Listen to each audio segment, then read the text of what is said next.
Liam is very loosely, based on a real man who I was fortunate enough to have a chance to meet. He's currently serving time in a prison somewhere in the country. But he's a friend of the writers, and there are many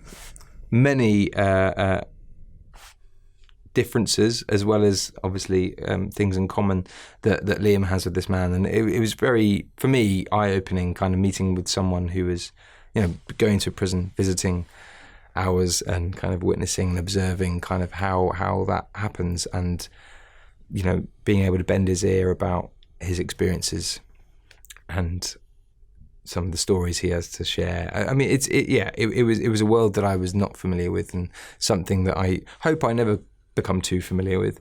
But yeah, that definitely aided me in kind of finding Liam.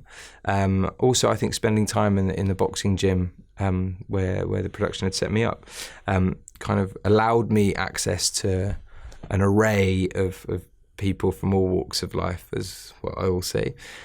So it was it wasn't too hard to find people who are willing and wanting to sort of share their experiences with this kind of world. No matter who you are, whether you're rich and wealthy and well educated, or someone who was born and bred on a council estate, I think everyone makes mistakes. The problem is with the rich and wealthy is that they are able to pay their way out of any situation, whereas I think the people that really get no chance sometimes in life are people who grow up without parents, like Liam, and don't have the access to money or an education to kind of get them out of it.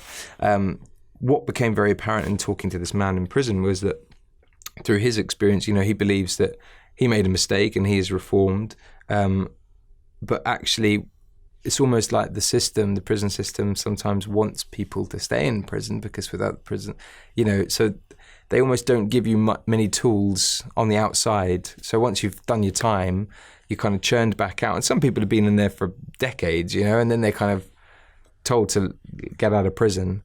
And then you forget, like, well, what's the internet? What's a mobile phone?